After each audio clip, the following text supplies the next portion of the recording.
Hello, Hello. and welcome to Finish Finish Big. Big. We have been listening our way through all of the Big Finish releases in order. But today we've got something very different for you. We have a special guest who I shall introduce now.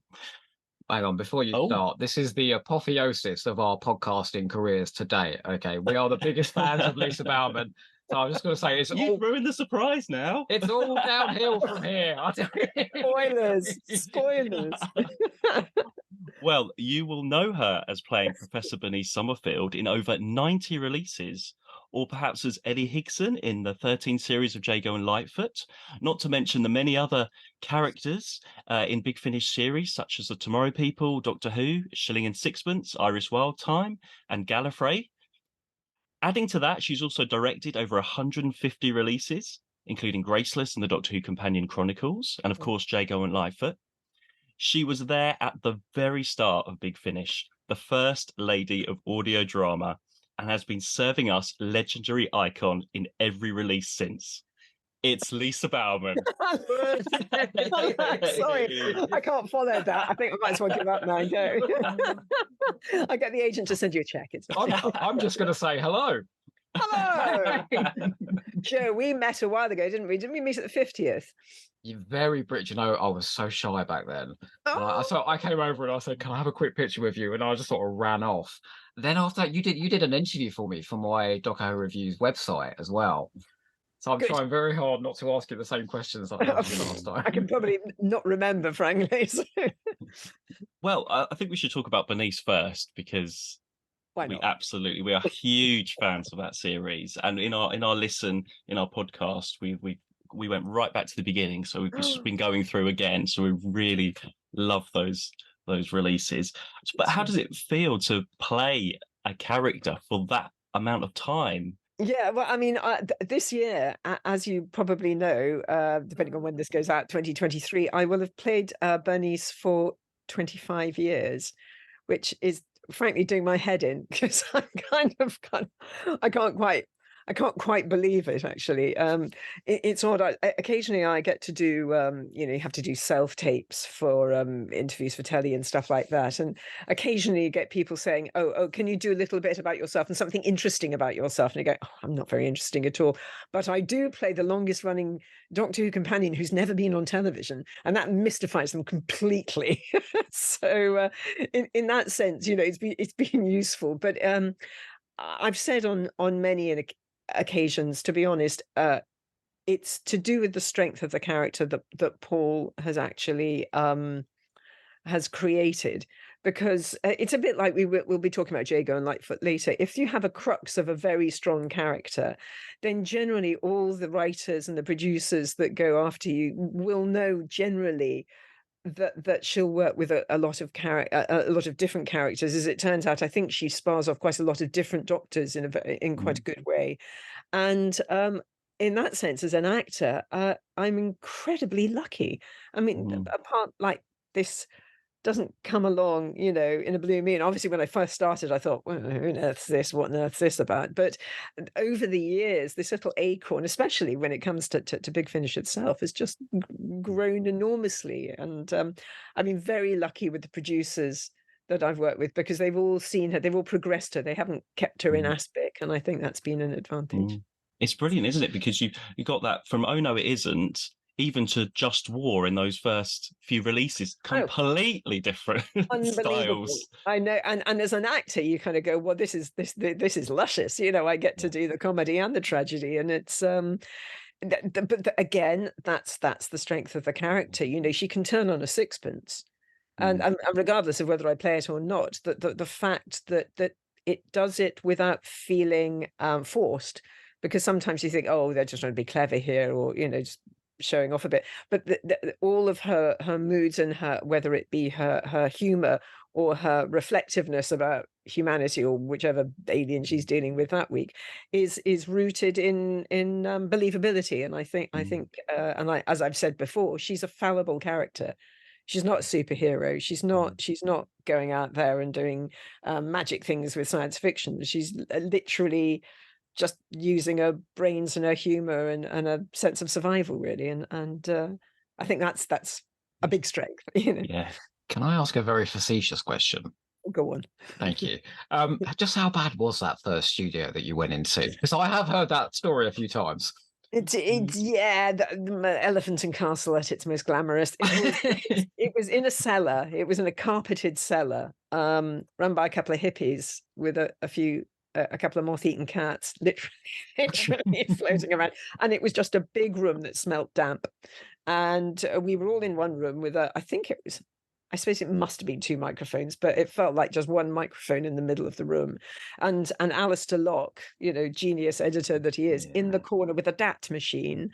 And I mean, I really thought, what have I Yeah. and I'm used to BBC drama love, you know, radio drama. And it was because I'd also not experienced digital recording before. I was used to the old fashioned bring your hard bottom shoes and a sound guy in the corner doing it, and a Foley doing the footsteps and all that sort of stuff.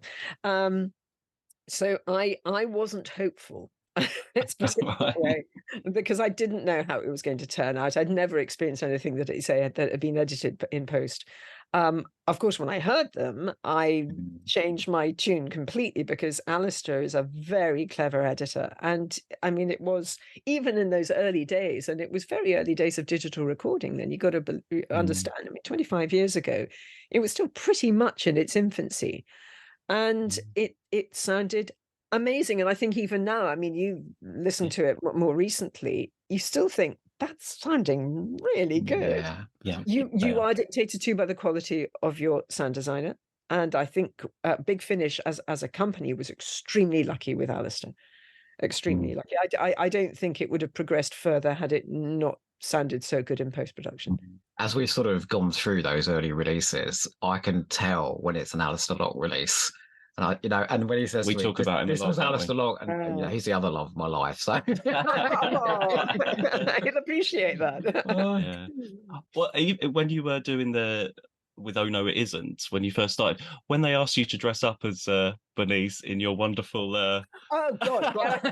were you also Gary thinking, Russell's what is going on here? 1970 safari suit? That's what I Really? was wearing. Really? I made the huge mistake of wearing his shorts, and I should have worn my trousers, because I'm not in love with my knees. And it was a rainy day in Ali Pali. Oh, And no. Stephanie took the photographs, who's now Nick Briggs, Mrs. Nick Briggs now. Oh, She right. is, Steph, and we went, and I mean, it was difficult because I hadn't seen the front cover of the novels at that point. And I think, I mean, she's gone through so many iterations of image. I think those early ones look actually rather like Jack Rayner with the short hair on the front of the new adventure novels. And I don't quite know whether it was Gary's idea to do the safari suit, that trowel in the tie and everything, because actually that I don't think there were any illustrations that really looked like that. I mean, certainly the Lee Binding one, not Lee Binding, what am I talking about? Lee Sullivan one, which had the big shoulder pads and the boffer boots, which person with big earrings. I'm thinking, I thought she looked like a bit, and just dating me, a bit like a Bay City roller. So I didn't think it was quite thing, you know. And then you look at the other one, the front of cover of Love and War and things like that. I mean, she looks really great with the short hair. I thought that was so inevitably with the hair length that I had, I think we just used what was to hand on the day. Right. I think it was when Bernice went to ancient Greece. That's when they started using your face on the covers, with like that was a bit weird, photographs. yeah. That was oh dear, Alex took those photographs, Mallinson. Well, before that, of course, they had the Adrian Salmon cartoons. Oh, I love up at the front, those. which were fantastic, Yeah. and they were lovely. And I mean, it's always difficult when you're playing an audio character and people don't know what you look like. You never know whether it's a good idea. I recently spent 8 months on the Archers, or off more than on the Archers, and I did an interview more because I just happened to be around with Arthur Hughes, I was playing opposite, who, funnily enough, has worked for Big Finish a number of times. I plays a regular in the Archers, and we did an interview with Martha Carney for the Today program on Radio 4 in the mornings, just talking about the Archers, and she put a photograph of us up on Twitter, and the number of people go, "Oh no, They don't really look like that. Don't show me, don't show me. They're too old, they're too ugly. And you go, oh, thank you. And so you never know whether it's a good idea, because obviously Bernice as a novel character was so beloved by the people who had been following her character in the audio format. Everybody has their own image of her. I mean, obviously, I think she'd originally been incarnated as Emma Thompson. That's right, yeah. I wasn't Emma Thompson, you know. And you were better. oh Yeah. Yeah. send that check. So you never quite knew whether the fans were going to go, really? But it was actually David Richardson who said to me, "We're going to put you on the front cover," and I thought, well, okay. Let's just see how that goes. And inevitably there was going to mixed reviews, and then, you know, we all dressed up, and there was some interesting photoshopping, including me and Aisha as nuns who looked more like we'd had brain surgery. So it was a bit top comedy, but the latest ones where you're in the sort of the black jacket in the now that actually they look so cool. I like that. Actually, in a way, I wish I'd hung on to that jacket, because Alex had got it on loan from a shop somewhere. He brought it along for that particular, and that, I think, actually, that was the most successful photo shoot that we had. And in a way, I think, just to have kept him consistent, I just wish I'd hang on to it. Inevitably, I just wear a sort of, you know, wax jacket now, or whatever's to hand, you know. The ones I had taken with David and Mark Gatiss was an old jacket. I think that had been brought in for me, that jacket. So it's sort of variation on a theme. And of course, to say when Simon Guerrier did that wonderful book, there was the Adrian Salmon one on the front of that, and that looked fantastic. So there's always been a sort of, she's always had dark hair, let's just put it that way, so she hasn't suddenly turned blonde. So that was right. I think fans have their favorite. So, you know, I try and keep out of that subject. I've got a new favourite, which I promise you we're not going to keep surprising you with things. But I received my favourite Christmas present ever last year when I received the Bernice Summerfield colouring book. Sorry, loud. I wish I have coloured in pages. I've still got mine uncoloured, I have to say. I'm 43 and I'm still capable. Zana said to me, "We're going to have a colouring in book," because she'd been producing the audiobooks that I'd been reading, you know. And I said, "You're joking," and she went, "No." I love it. It's amazing. It's brilliant. You know, Benny can get a bit adult, so you don't quite know quite where it sits, but I'm eternally grateful that people will be colouring me pink. pink. Well, yeah, with the different periods of time that Bernice has gone through, there's been so many different changes. Are there any that are particular favourite times, or ones you think work better than others, or has it just been a constant progression? And there are things that, there are scripts that I loved and that cover every era. There are periods I didn't have a clue what was going on. I just go, I have no idea what this is about. I will say the lines and I will not bump into the microphone. And I think the ones where she has a proper human connection, you know, I won't say, because every actor likes to show off they can do emotional stuff, but that there were particular, funny enough, it's kind of, sometimes it's particular scenes within. There's a wonderful scene in Goodnight Sweet Ladies with her mother, you know, played by the fantastic Sheila Reid. I mean, how flattered was I to work with somebody like that? No, was it Sheila Reid? Yes, it was Sheila Reid, wasn't it? Who am I thinking of? Who was in Benidorm? Is that Sheila Reid? No, yes, yeah. It is Sheila Reid. God, senior moment. And there are lovely scenes within some of the box sets. The early days, of course, Just War is extraordinary. Absolutely. What's the one in the library? Timeless Passages. Timeless Passages. I love Timeless Passages. I'm also very lucky because sometimes you get the best casts, and when you're doing scenes with people you really rate or you really think are good, not necessarily famous people, just you know, you think, oh, this is going to be fun. You know, it's like a game of tennis, and then rather than just thinking, oh, I'm on my own here, I'll just have to make a fist of it and, you know, see how we can do. You know, So there are little moments in each, and I'm sure you have your favorites as Mm. well. I mean, obviously, I'm going to state the bleeding obvious here. The stuff that I did with David was just, Mm. I mean, some of those scripts are absolutely sublime. So, The last set, we were just listening to the last oh, set this week, the so good. Cyberman one. Oh, Oh, it's extraordinarily good. Yeah. absolutely. And there's some ones as well. What's the one where she's get taken over by? Was it an Una one where she was taken over by another character? And she was digging something up. It was in, I think it was in the box set before, I can't remember now. And every so often, well, I mean, most of the scripts actually in the David, in the alternate universe box sets have been Mm. really pretty good. So Mm. I've been very flattered by the writing. Yeah. And of course, I mean, obviously, we've done a few crossovers, and when they started adapting the original Penny books with the Doctor, Yeah. it may well be that you asked that question, but Mm. I was definitely worried because I'm very bad at doing homework. And when I did Love and War, and I thought, oh God, I'm going to read this and go, I've been playing it wrong for 20 years. What Mhm. have I done? But actually, oopsie.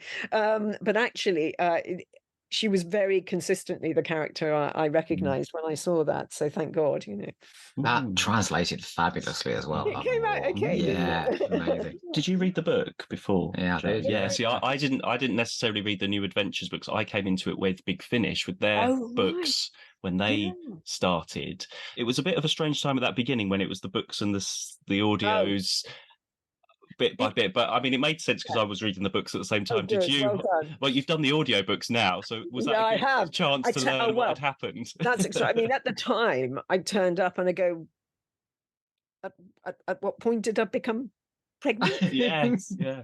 by a dog? Yeah. Sorry, is this something? What? How?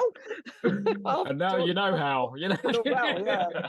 But I tell you what, though, those Jack Rayner books Oh, they're They're wonderful. brilliant. absolutely Yes. fantastic. I think between the Squire's Crystal and the Glass Prison Mm. were so extraordinarily well written. I mean, there's some of the best writing I have ever had the pleasure of just reading off the page. I made a punt when the Glass Oh, Prison came out, and I read it, and the reviews out there, so I'm not lying about this, but I oh, said okay. it was one of the best Doctor Who books or spin-off books ever written. I think Jack is an extraordinary Mm. writer, and I think they were very wise to get her to do the adaptations early on. I think Mm.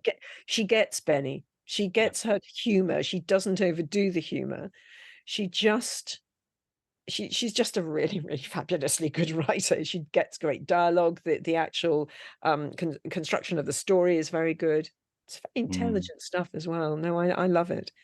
Yeah. Very And she's love still going strong as well. And she is, thank God. Yeah. Yeah. Yeah, more power to her elbow. Well, I do have to ask one question though, and that is, like we're in a relationship, but there is a third person in this relationship, and that is Stephen Fuel. This oh person my here God. has such I a big love crush on. Jason. Is he as wonderful as he Oh, appears? brilliant. No, he's terrible. I don't know why. Stephen and I go back a very long way. He was a friend of a friend. Back in '95, I did, and I think it's safe to say, an interesting production of Noel Coward's Cavalcade, which was toured. It's a play based between the two wars. It was actually what Upstairs Downstairs was sort of based on it, and it has thousands of extras in it and all this sort of stuff. Anyway, I came along to see it, and it turned out he was a Doctor Who fan and a Casualty fan. And my friend Caroline said, "Oh, you've got to meet Stephen. He's a big fan of yours." And I thought, "How can he be a fan of mine? I don't even know who I am." And anyway, we hit it off, and then we were just mates, and I went to see a play he did. I think it was a tour of Romeo and Juliet he was in years ago, and I at that point had been seen. I think it's safe to say. In fact, I don't think I even had the audition. Something I'd been approached. Somebody had approached me about Bernice Summerfield, the character of whom I'd completely forgotten the name of.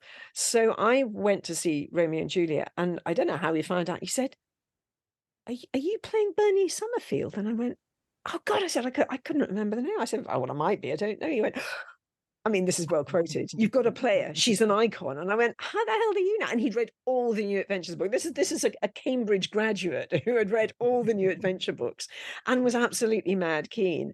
And I went, oh, well, then it's quite a stamp of approval. So it all went quiet. I then, cut long story short, auditioned before I got the gig. And then I got a postcard from him, a Doctor Who postcard saying, "Dear Lisa, I think it's actually might be in the reference book that Simon Guerrier has, saying if a character called Chris Quedge or Jason Kane ever come up, can you suggest me for the part?"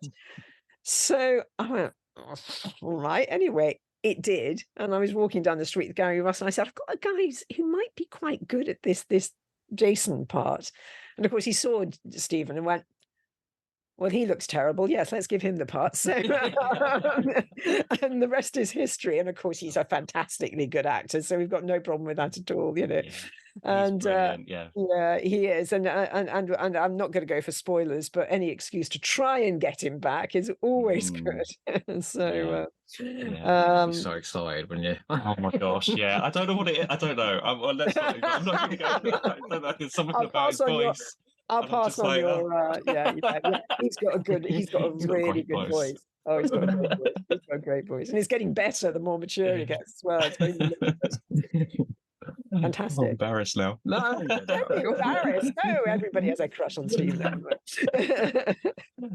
So is there something, what's the best thing that you've taken from your experience of playing Bernice? I think just generally as an actor, I think I have got better as an actor. And I think that's more to do with the fact that the consistency of doing a part that is well written. And also, you know, I know a lot of people don't listen back to the stuff they do or whatever. I will always listen back once, and I think you've got to use it as a learning experience. And there are moments that I've listened back to, and I thought, oh, I wish I'd done that differently, or I wish I'd pegged that back a bit, or I was too loud there. Sometimes it's post production. You think, oh, I think that should have been, but that's just me being fussy. But as an actor, I think through the consistency of work I've had generally with Big Finish, I think I've become a better actor. Not that generally reflects in the amount of work you get outside Big Finish, because it's still such a niche product. I mean, you can say that you've played a character for 25 years, but you're still at the bottom of the pile with, you know, I was saying the other day, you could go to a convention and have a couple of thousand people in a room and who know you, and then you go to a casting and they won't have a clue. You're back down at the bottom of the pile. So you can't take that kind of thing too seriously. You know, you've got to be very careful about that, and just hope that what you do on the day is good enough for them to go, oh yes, here's the job, you know. But also the opportunity to play, and I hesitate to use the word lead, but you know, the opportunity to play something that is the driving force in a series is very good, because certainly on television or I suppose even in theatre, I haven't had the opportunity to do that. So it's nice to be able to do it, the safety of audio. So you know, because and also a bit like television, you can chop and change all your terrible bits out, hopefully. Yeah. That's the theory anyway. Going on to Jago and Litefoot, another long-running series. Yeah, Big Finish. absolutely. I mean, that is such a brilliant. It is, but again, look at those characters that Robert has created, and look at those actors. I mean, you couldn't go wrong, could you? Really? Yeah. I got to interview Trevor Baxter. Oh, well we had a telephone interview. It was years before he died, but what a sweet guy. And he spent more time talking about his previous career. I'm from Eastbourne, and he tread the boards there quite a lot. What a career he had. Yeah, and what a character. And in fact, he came up in conversation quite away from Jago and Litefoot. He comes up in conversation really quite regularly. I don't know whether you must have listened to the recording of Benjamin Baxter, which they talk about their careers. You know, they come from a generation of actors. I mean, I'm slightly obsessed with Talking Pictures TV, and you see both of them on there pretty regularly, you know, and they're from a generation of actors who had the opportunity to do the great theatre, you know, because most actors 50s, 60s, 70s were theatre actors. You did a bit of telly. You didn't have the students going, "Oh, I don't do theatre anymore," and all that sort of stuff, and mumble their way through everything. Don't start me. But yeah, but anyway. But watching Chris and Trevor, they just understood what they were talking about. They knew how to deal with the language. They had this wonderful relationship. I mean, off behind the microphone as well as in front of it, and you just don't get the opportunity to work with those guys very often. And again, look at the strength of those scripts. I mean, they were fantastic. I think Trevor kept Chris in line, and as you say, Trevor was extraordinary. He was the first person I knew with a Kindle. I mean, he was a voracious reader.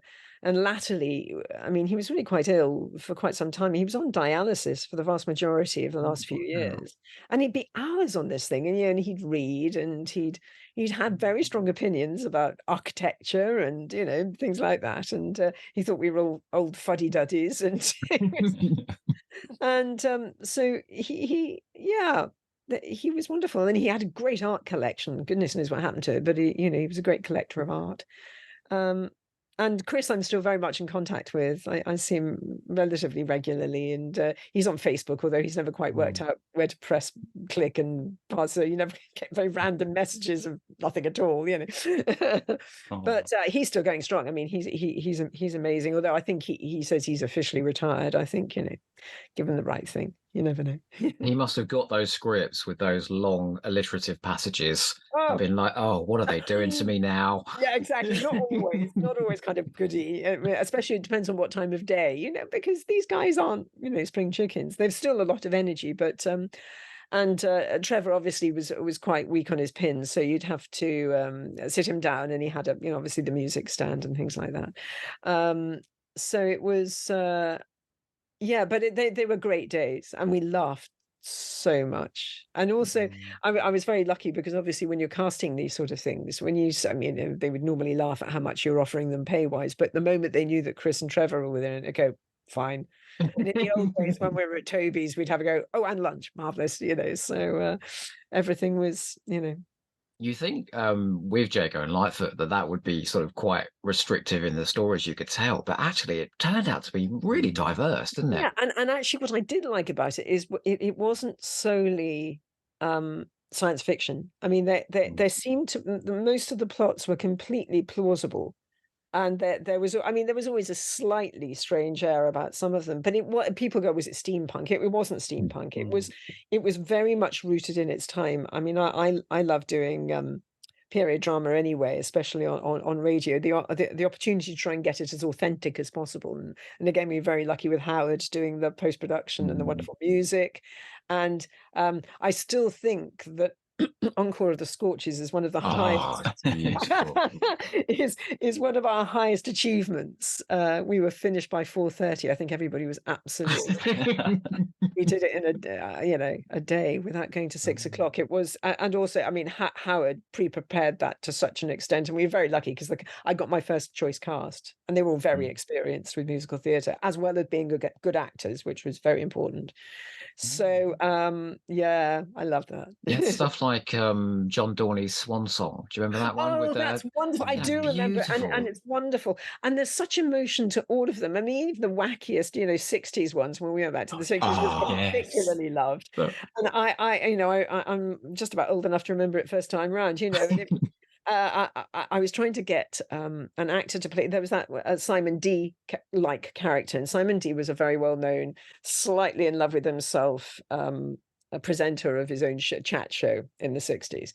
And if you ever look him up, he was very smug and drove around in a sports car. He was the epitome of 60s, and very, very in love with himself. And I thought, how am I going to cast that? Because the generation that I was looking at just wouldn't have a clue. Although the good thing about the internet and having a phone is that you can pretty much look up anything these days. And David and I were watching telly one afternoon, just channel hopping, and we stumbled on Horrible Histories. And oh God, what's his name? He's in Ghosts as well. He's absolutely fantastic. Plays the Major in Ghosts. Oh, I know. Will Bond, Ben Will Bond. And he was playing this character, and I went, oh, That's really like Simon D. So I think we called him Timothy V in the actual series. And so it's things like that, those little cultural references that you have.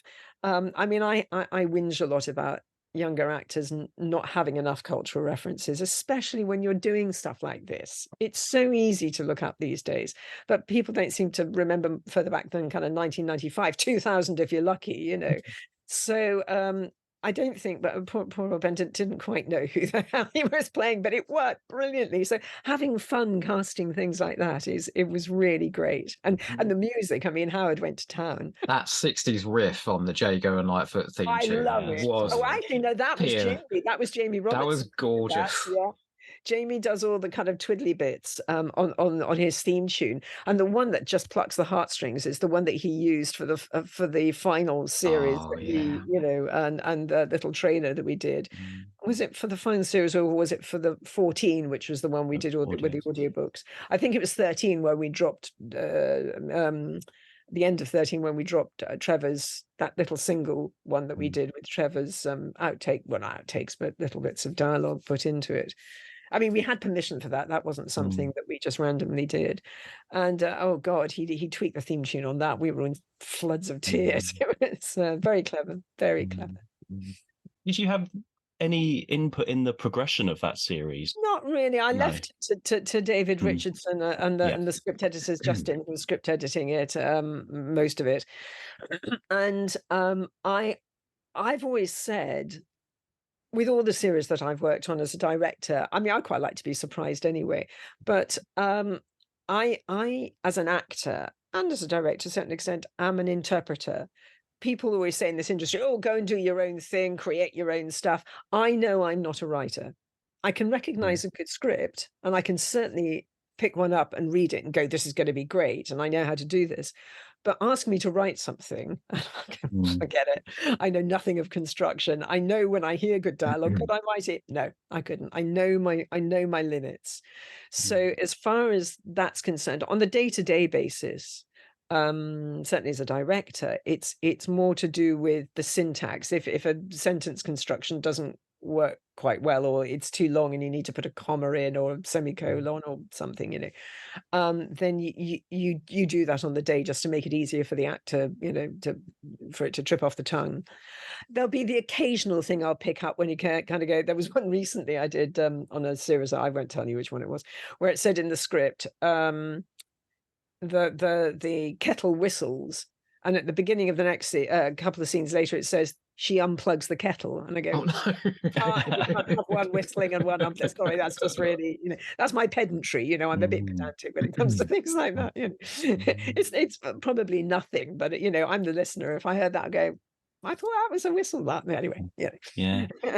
In terms of directing, say you're directing a companion chronicle, what is the process in that from like you getting the script to it's finished? It's what's the That's a big question. That is a big question. Well, no, I mean, in terms of all the directors at Big Finish, you do quite a lot of the processes. You get the script. I mean, obviously, you're in conversation with the producer. Sometimes you get a script where well, most of the stuff I've done, you inherit original characters, so you know the actors who are going to be playing X, Y, or Z, whether it be Torchwood or Doctor Who, whatever, the Companion Chronicles.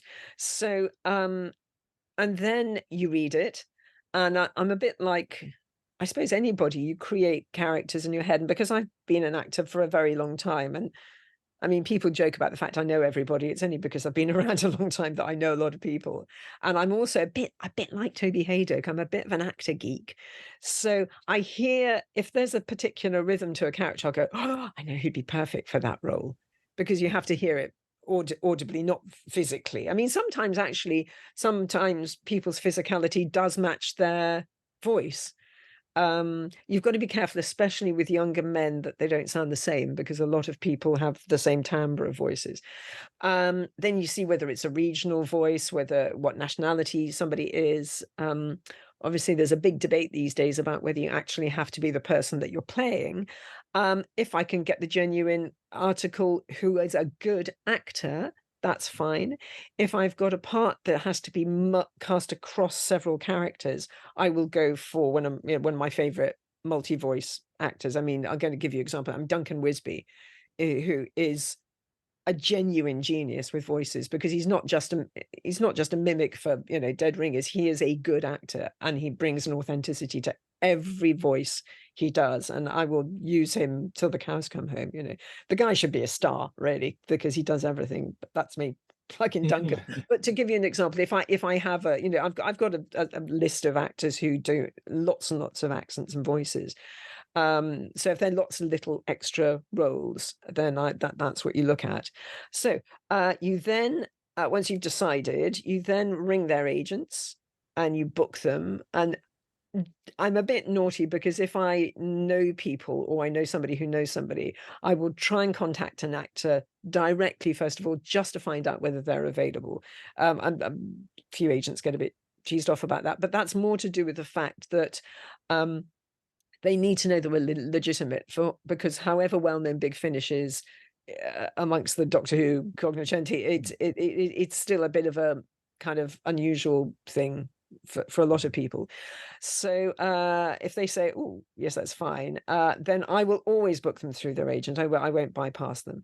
And some people have acting agents, some people have voiceover agents. I then send all the details to them about how much they're going to be paid, what day, where we're recording. We then turn up on the, in terms of preparation of the script, the only thing I really do, I don't make lots and lots of notes. I think you can get very waylaid by investigating your navel too much. If you know the script is strong in the first place, most of the time it's to do with making sure you know where all the wild tracks are.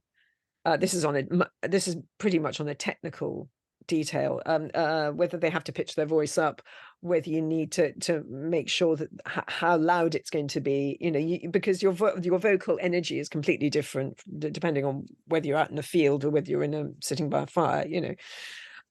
I might make little notes. I'll make notes about wild tracks, you know, parties and demos and firemen and soldiers and all that sort of stuff.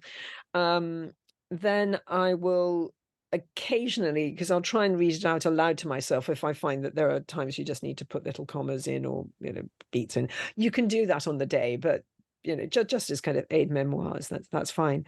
What you do, and it's quite well known in the industry anyway, is that 95% of the success of anything is in the casting. If you know you've cast good actors, generally everything else is gravy. It's makes the day much easier. I like to use new people a lot of the time, and I occasionally get people going, "How on earth did you find me?" Because they never think that Spotlight works, but it does work. It really does. You can now put in age range, vocal quality, nationality, you know, all of that sort of stuff into a filter. A lot of people have little voice tracks on their Spotlight page. I'll listen to them. You can tell within 3 seconds whether somebody can act or not. It really is that quick. People, you know, you can just hear whether they're making sense of the stuff they're reading. I mean, I'm not necessarily talking about Shakespeare, but even when they're advert stuff, you can just tell that some people have narration, audiobooks, they'll have animation show reels. I mean, you know, there are a lot of people with a lot of different skill sets, but generally speaking, you can tell. Even people who've never done audio before. I had a young chap in recently who'd never done it. A friend of mine had worked with him in theatre, and I was looking for a very specific type of actor, nationality-wise. He was recommended to me. I heard his show reel, and I knew immediately that he could do it. But what you've got to understand with a lot of young actors is that they take everything in. Everything is now tiny, and audio acting for audio is much more akin to theatre than it is to television. Despite the fact that the microphone is there, you have to give it vocal energy. And the character that this chap was playing was angry, very angry, sort of militant type. And you have to give young actors permission to go for it. Invariably, you're saying, this might feel over the top to you. but it won't be. And if it is, I'll tell you to peg it back. So don't worry, you know. So anyway, that's by the by. So you get everybody in. We're very lucky. We now go to the sound house. Dear old Toby at the Motors, no more, I'm afraid. It's there are lots of various reasons why that doesn't exist, which is a great shame. He's still doing lots of post-production for us, which is great stuff, you know. And at the sound house, we have some very good engineers who you sit next to. And then every director works differently. I do work quite quickly. Again, assuming that you've employed good actors, you will assume that they will have done their homework. They will have read the script. They would have. You occasionally get emails going, "Oh, have you thought about what kind of voice this person has?" I'll say, "Give me some options on the day." And you know, you can make decisions. Again, to do with the quality of the writing, sometimes it's really pretty obvious how to play something. You can ask questions on the day. I'm a great believer in spontaneity for audio, because everything is solvable. You can do it as many times as you like. Although I think after the second take, it's the law of diminishing returns. I think sometimes, unless there's real problems, you know, there's no reason particularly to do 3 takes on something. So I'll do a first take. I'll make some observations. There's obviously the engineer who'll listen out for anything technical, whether there were tummy rumbles or, you know, page rustles or stamping feet or anything like that. And then we'll do it again. If an actor trips up during a sentence, generally they just go back to the beginning, leave a beat, go back to the beginning of the sentence and start again. I'm sure you do that sort of thing on your podcasts anyway. And then we do a second take. Occasionally, I will then go to the engineer. Can we have the first take of that half of the scene, and then carry on? So I will pick and choose on the day first or second takes, and I'll make a note of it in the script, because as the listener, because that's what I am, the listener, you know when one sounds absolutely spot on what you hear in your head. Sometimes actors bring completely different things to the table, and you think, oh, that's good. No, we'll go with that. And sometimes you think, oh, I can see why they want to do that, but actually I would prefer it like that. I suppose it's like any director. You want to try and make sure that all the actors are in the same play, in the same environment. So one isn't trying to, I mean, that's slightly more common on stage. You know, you'll always get one person off doing their own thing, you know, their own show, and 15 other people going, what's he doing? Anyway, we'll carry on with that, you know. I mean, that's not so much in audio. Then that all the masters are sent off to once you finish, all the masters are sent off to sound engineer. They will, a lot of people come, a lot of directors start notes at the dialogue edit. I actually like to start them at the effects edit, because the timing of the dialogue and the effects is very, very specific. Sometimes you do need those beats of silence before something comes in. And sometimes, you know, so again, I've said it before, it's a bit like modeling a clay pot. You know, you can tweak. That's the amazing thing about digital, is you can tweak it as much as you like. The sound engineers are amazing. I mean, they have to trawl through all the first takes, second takes, and then they have to find effects, sometimes that are obvious, sometimes they're really bizarre. I mean, I'm sure you've talked to people before who've said, yeah, I had to do a moon pig coming out of a the volcano made of marshmallow. You know, I mean, that's the kind of thing. I mean, occasionally, again, when you look at the script, you think, you know, you do try and avoid that. Look at that monster coming out from that rock over there. You know, it's that's for the script editor and the writer to kind of, you know, to sort out. And occasionally, I actually rather like having the authors there on the day, because I hope that I've second guessed what they were after. But it's nice to be able to turn around and go, is does that mean that or that? And they'll go, oh, it means that. And they go, fine. Well, that's you know, it's collaborative, as they say. You know. And then, so you make your notes for the editor. That then comes back. Sometimes, I mean, I have had occasions when things have gone on for quite a long time, but generally speaking, you get the second effects edit back, and then it either gets sent off to somebody different for the music, or it goes back to the same person. And then Bob's your uncle. You know what you said there about silences in audio, because one of my favorite main range stories is A Thousand Tiny Wings, which you directed. And that story scared me so much because you've got scenes in like the jungle where you've got the rustle of the tree, but then suddenly someone like leaps out, and I was terrified listening to that. I love ghost stories on audio. I've been lucky to get some kind of Christmas ghost stories for the Torchwood series as well, which I absolutely love. The thing with A Thousand Tiny Wings, I wanted it to be like The Birds, the film, because there's nothing more scary than the sound of a trapped bird in a room with its flappy wings. You don't need the music. I mean, actually, bless them, Lauren and Richard, who did the post on that, did some lovely music, but there was too much of it. And I mean, the music was great, but you mustn't ever flag scary moments. It doesn't serve any purpose other than to tell you that something scary is about to happen. I think it absolutely undermines those moments. And there was a scene where somebody comes up with a tray of tea or food for one of the characters who's in her room, and she doesn't get a reply and she can't hear anything. And they were, in fact, funnily enough, a couple of years ago, I did a chat at a script writers seminar somewhere in a London script writers something festival in London, and I had the original effects for it, the original edit for it on my computer, and I had the one that we did later. And I was talking about directing audio, and it was actually about writing for audio and comparing and contrasting what works and what doesn't work. And well, no, it doesn't work. It's an alternative, let's put it that way. And one of them was this scene where she puts the tray down. She doesn't hear anything, but she hears a tiny flap of something. And then originally there'd be music over it. And I said, just don't worry about the music there. And I think it's much more effective. Although it wasn't Big Finish, I also did the War of the Worlds adaptation for Sherwood Sands. I don't know whether you've heard it. I mean, I'm really proud of that. It was a long process. Martin, who did it, was kind of labor of love for him.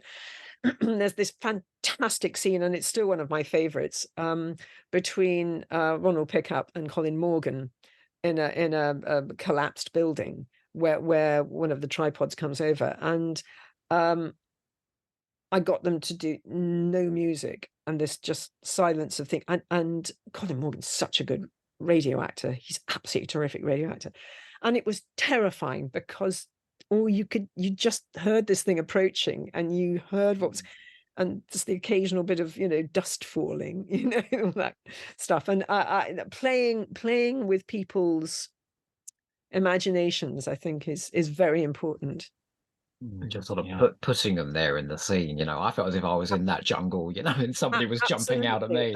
Especially if you're, listening to it on, you have distractions, and I think that's the good thing about Big Finish. I mean, most radio drama is sort of designed for, when you're ironing or driving or something, but the immersive nature of most of Big Finish's and other, audio companies stuff. Years and years ago, I really, really wanted to do a binaural drama.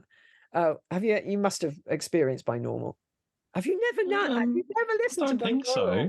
Oh my God. No. Well, my eldest brother, who's nothing to do with the industry at all, said, listen to this. And you have to listen to it on earphones. You've got absolutely no thing.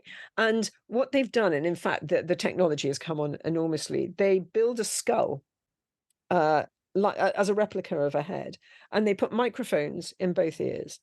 So what it does is when you're listening to it, it resonates around your head as if you are in the scene. Oh But wow! you have to direct it. It's very difficult to edit because you have to do very long takes. You have to choreograph it. You have to direct it, and just look up. And this is the first thing I ever heard, and it's probably available online. It's called The Barbershop. Look up binaural The Barbershop and stick your ears in, and it feels like somebody's putting a plastic bag over your head. Oh God! I mean, you're being shaved. You're in a shop. You are right in the center of the action, and it's kind of surround sound, but it's round your head. It's absolutely That's amazing. But in those days, the equipment was incredibly expensive, and nobody really wanted to. There are people who do binaural dramas now, so I was sort of beaten ahead of it, which really annoys me because I think you had a really good ghost story which is immersive. It would be extraordinary. That sounds brilliant. Yeah. I'm not very experienced in that, and I'm sure there are drama companies who do these things, and I would love the opportunity just to do something, it's a bit of fun. Well, I think one of our favourite ranges is the Companion Chronicles. We love them to pieces. And you were talking about Lauren, and is it Jason? Lauren and Richard. Lauren and Richard, sorry. Yeah, Lauren, Richard, Yason. Yeah, They did a lot of work on those, didn't they? they've done Really a good lot, work. and they are very good. I mean, again, I've said it a billion times before, but the strength of those Companion Chronicles, not just Doctor Who, but the Blake Seven ones as well, is that the intimacy of a two-handed drama works really, really well. And obviously some of them play with the forms, some are narrated, some have the Doctor's character, and some of them are just straight two-handed dramas, which I love, because a lot of the older, Doctor Who actors and companions never had the opportunity to flesh those characters out. So when the writing is good on those, it's very exciting. And again, putting really good actors opposite these guys, who sometimes didn't have the opportunity. Sometimes they did, but sometimes they didn't have the opportunity to have that kind of challenge. So that must be great working with a small cast, sort of almost one-on-one with an actor. Absolutely. And also, I think actors, when they do audio radio drama, sometimes just come in and do the odd little scene here and there, and then you get all the famous guys playing all the decent parts. But to have good actors who aren't necessarily famous to have the opportunity. I mean, I did a wonderful one, what's it called, with Maureen O'Brien and my friend Clive, where she was in a court. It wasn't that long ago, I don't think. And she was on trial. The character was on trial. Vicky was on trial, and it was, oh no, it was an interrogation. It was an interrogation scene, and it was so cleverly written. And it was a bit like, I don't know whether you've ever heard Three, which is with Jacqueline Pearce and Joe Klosker, which is the Blake Seven one. Oh, right. And it is absolutely, it's a James Goss script. I can highly recommend it. It is a brilliant script, because there's this sort of cat and mouse psychological drama, and you don't ever get bored. You kind of think, oh, it's only two characters, I'm going to get really bored listening to this. Jacqueline Pearce. I mean, she was such a good actress. I cannot tell you, she was such a good actress. They afforded a lot of those actors, especially the ones from sort of the 60s, to have the sort of material that they never would have had back then as well, really looking into their characters. Yes, exactly. And also I think Doctor Who as a series and as an entity has grown up a lot since those days. But having said that, you look at some of those early scripts, they are very, very, very good. So however many iconic monsters or terrible monsters dressed up in awful effects, or what the limited resources they had in those days, it's still down to the quality of the scripts, but that goes for the modern era as well. I'm sorry, you can get the most fabbest FX, but oh yes. Do you have any favorites of the Companion Chronicles that you directed? So many of them. What did I say? This Maureen one.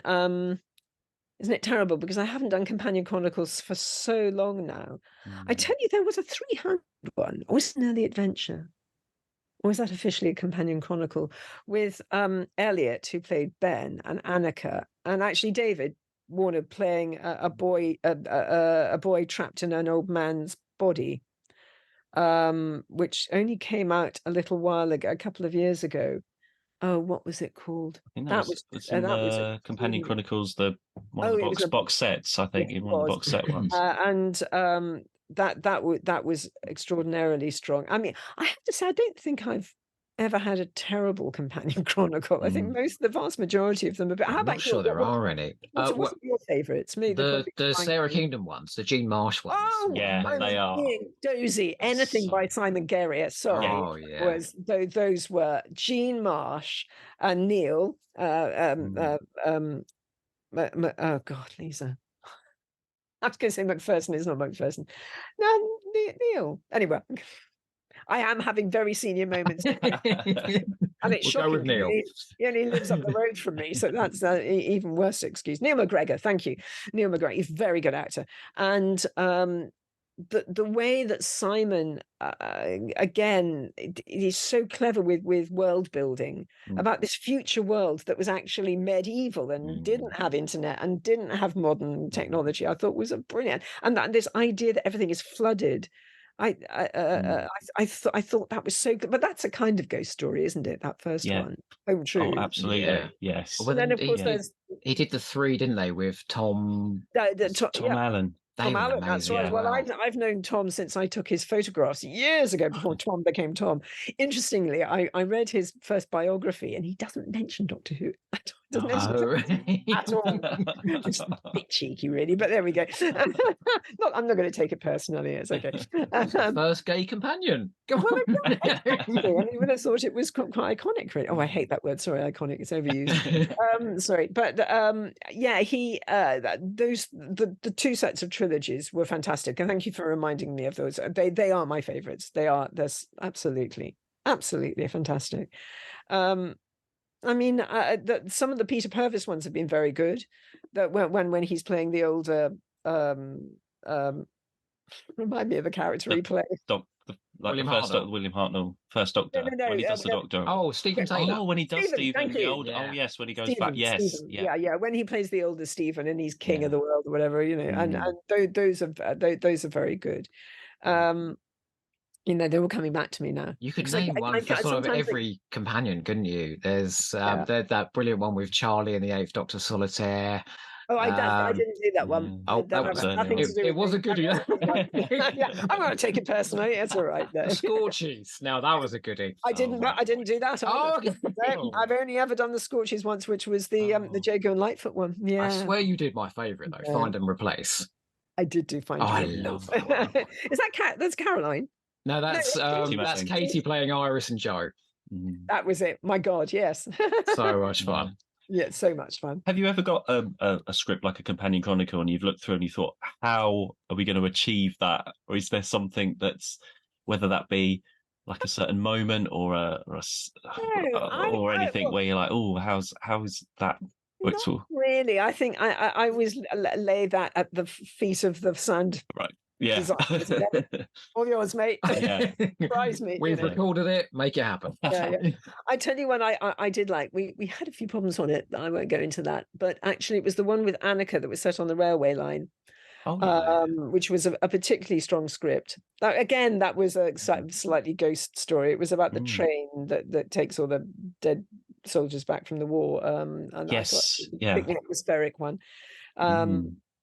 Yeah, we had a few issues, but we got there in the end, and I was very pleased with the final product. But it was there's been some very good stories.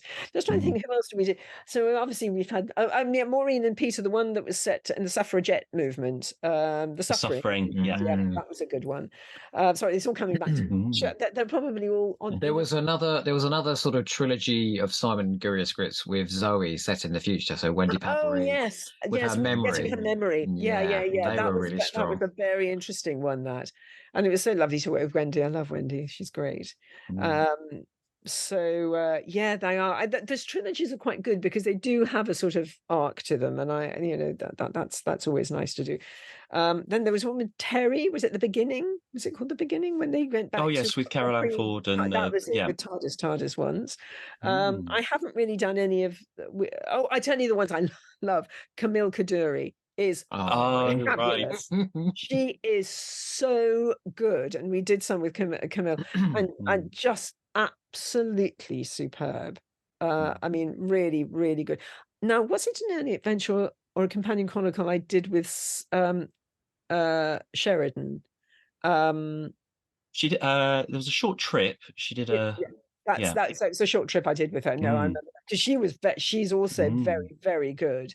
I mean, you can see why she's a star because she's a good actress, because it's all from there. It's all from there. Everything is really emotionally authentic. It's extraordinary. But wonderfully, she has no hesitation at all when mentioning Doctor Who. She's very proud of it. The only problem was she brought her young dog that ran amok and sort of weed on the electric cable. So we thought the whole thing was going to blow up at one point. He got under the table. Oh my God. Never mind.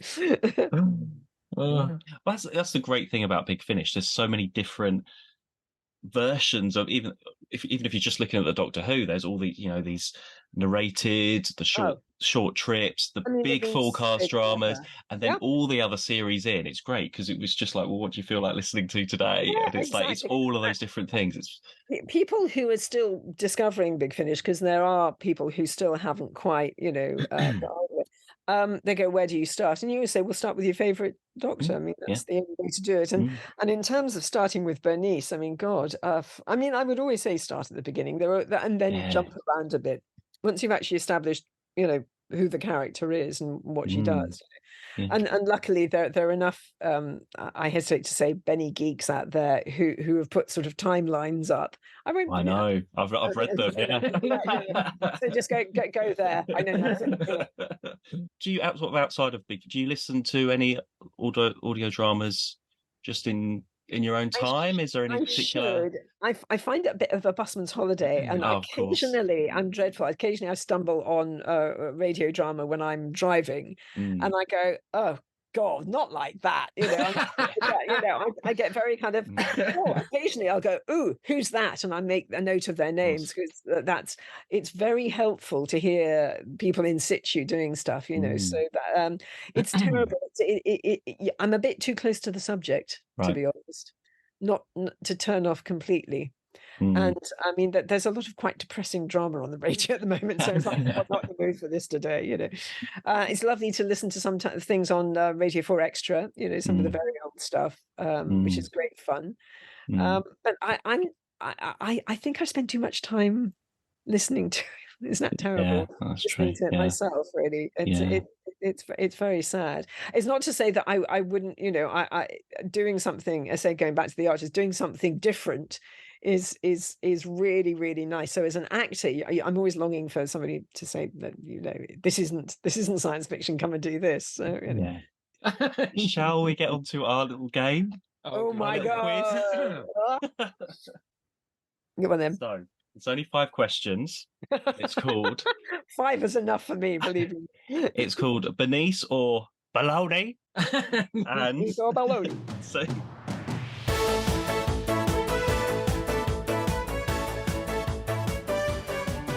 essentially, it's 5 facts about Bernice. 2 of them are not true, 3 of them are true. And this is to see over the last 25 years whether you've been paying attention. Okay. You may well hide, yes. Question number 1. Did Bernice ever snog Bev Tarrant? Only because she had to. Hey, that is the correct answer. I've got to have a word with Simon Guerrier about that, I have to say. There we it's go. on the cover as well. It is! I thought it was false advertising. Okay, number 2. Did Bernice appear in a musical called Archaeological Adventuress? No, false. That's correct. That is baloney. Although she should have done. She should, absolutely. Well, there have been some music. There have been the odd musical moments. First thing in the world. Oh, I love that song. Well, he sings that quite a bit, I do. That's Toby. And I didn't sing "Adventure Is My Game" before you start. Okay. He loves that song. I love that. I absolutely love that. "Adventure Is My Game." I think it's brilliant. That should have stayed around longer. There was a wonderful moment in the 3rd series, which we've just listened to, where you turn, and go, "What was I thinking?" Oh, bless. Number 3. Did Bernice teach River Song at university? I believe that is what is meant to have happened.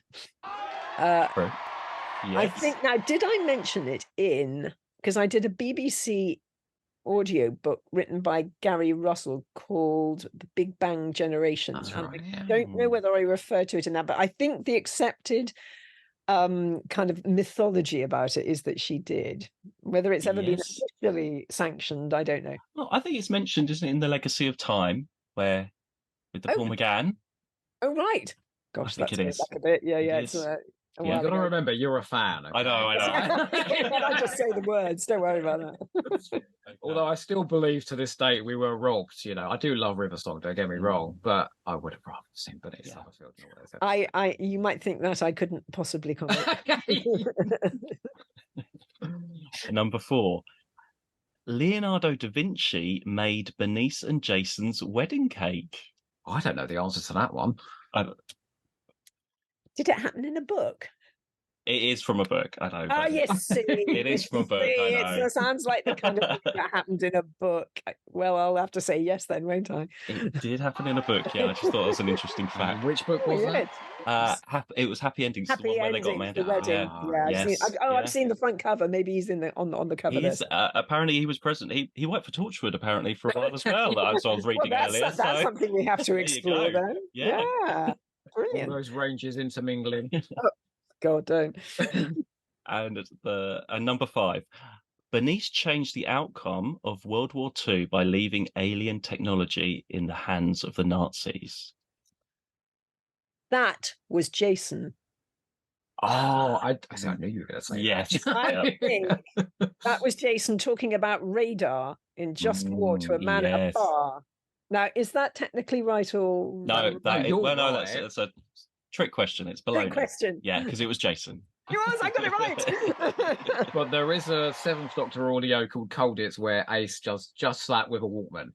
So technically, it was a double cheat. Right. Okay. Fine. So that means I got all those right. You got every single one. Yeah. More. No, it's all right. But like to sort of round this off, we'd love to ask. I'm not sure what you're allowed to say, but what projects are coming up or are currently in progress? Are you allowed to say anything? I can say that Bernice is still with us. Oh, wonderful. Bernice will be turning up on occasions, and Bernice will be back. That is all I can say. That's probably wise. There will be various. Yes, I'm not going to say anything else. I'll get back to you. Come back to me when it's all been revealed. Because the weird thing is, I think about my life for the last 25 years, and a lot of changes have happened, but one constant that's been with it the entire time is that more Bernice Summerfield audio. And genuinely, when we say it's our favourite, it's absolutely our favourite range. Do you know, love it. It is extraordinary because I just assume nobody knows about Bernice at all. And on 2 occasions in the last 6 months, my agent took a few of his clients along to see a graduation drama school graduation show. And we spoke to a couple of the students afterwards, and there was a very young stage manager walking around the back. And we were talking about our careers and what this and that and the other, and was giving advice about maybe voice reels and stuff. And as we got up to go, this girl came up to me. She goes, "Did you say Big Finish?" And I said, "Yes." She goes, "You Bernice Summerfield?" She goes, "My dad brought me up on Bernice Summerfield. Can we have a selfie?" And all that. I went, random. And it's just extraordinary. And then literally about 3 weeks ago, I've just done a telly gig. I've just been doing a couple of episodes in a new Disney Plus series. And I mean, it was a small role in 2 episodes. And you rock up to these things, starry actors and all this sort of stuff. And we were on location in Manchester, and I walked through the door, and all the crew were there, and somebody went, "You're Bernice Summerfield. You're an icon." And I went, "How did you know that?" So actually, I was quite pleased about that, I have to say, because I just assumed that it's so niche that people don't know. I mean, it does, and I've said this ad infinitum, and I'm sorry to repeat it. I kind of equate it to being invited to the Doctor Who party, but being kept out at the door by the bouncer, because for playing something for 25 years that some people don't see as legitimate and some people do, and some people, it's a very strange hinterland to be inhabiting, because you're neither one thing nor the other. But as an actor, I'm incredibly lucky and incredibly grateful to have played it, especially for so long, because it doesn't happen. It just doesn't happen. We will always recommend the Bernice series. I remember I got the first book, the Big Finish book that came out. I read it in school, and there was this girl in my class, and I don't think many people talk to her, and she was sat in the corner and read like the classics a lot. And I said to her, "Why don't you try and read this character of Bernice Summerfield," which is probably complete. And she borrowed it and read it, and she loved it. It's just extraordinary. And well, yeah, She did turn to God shortly after. she is. I think she's like a nun or something now. She is. Oh, no. She is now. So it's probably the most sort of raunchiest book she's ever read. Maybe. Oh my God! Well, I hope she's got the one with the audio with the nuns. You know. Yeah. But she did read it and she did enjoy it. So I'm always trying to recommend. It is extraordinary because I do get a lot of young girls who've just said, because she isn't. I mean, obviously, she predated Lara Croft and all this sort of stuff. I wish people would remember that, because she was the kind of, I won't say template, but she existed. But because she's a strong character without being strident and without being kind of a ball breaker and not being, I think that the actual character is quite a good role model, in a weird way. She's when I was sort of reading the books, and then when the audios came out, sort of, I like the boys, and Bernice likes the boys as well. So finally, I met somebody in spin-off media that I could relate to. Hey, we like the boys. Of course, we like the boys. I can't believe I just said that. Sorry. Yeah. Oh, but it's incredible body of work when you take the Virgin books, then the Big Finish books, and then all of those audios, comics. Do you remember the 10-minute animation they did as well? Oh, Alex Mallinson. That was a preamble to another. It was a kind of introduction to the next series, and he was determined. He said, "I'm determined to make it look better than Dreamland." I didn't say that. I was in Dreamland. It looks incredible, though. It looks incredible. And I mean, actually, Alex is now one of the designers at Lego. Isn't that cool?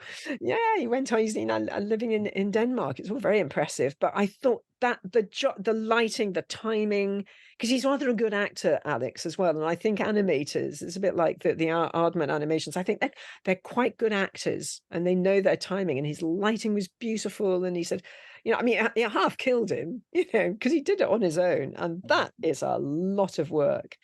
The one thing I would say from my own point of view is that actually, I think I should have played it differently, because it's very different doing audio without the pictures. And actually, I'm not experienced in animation voices at all. And I think I could have taken it back a bit, because you've got the visuals doing it for you. So it's funny how you think, oh, I could have just measured that back a bit. I mean, we saw a little bit of it while we were in the studio, saying, oh, this is what it's going to look like, and this is a basic bit, but it's a kind of slightly different performance. So Rusty Davis, that's effectively a pilot for a Disney Plus series there. So go and watch it and make it happen. But no, thank you so much. Thank you for your time. It's been wonderful to talk to you, and just thank you for the work. It's just, and thank you for your enthusiasm. I think I feel I owe you a pint or two. The next time I see you, no messing around. We'll go for a drink. Wonderful. I can't wait. Thanks for asking, guys.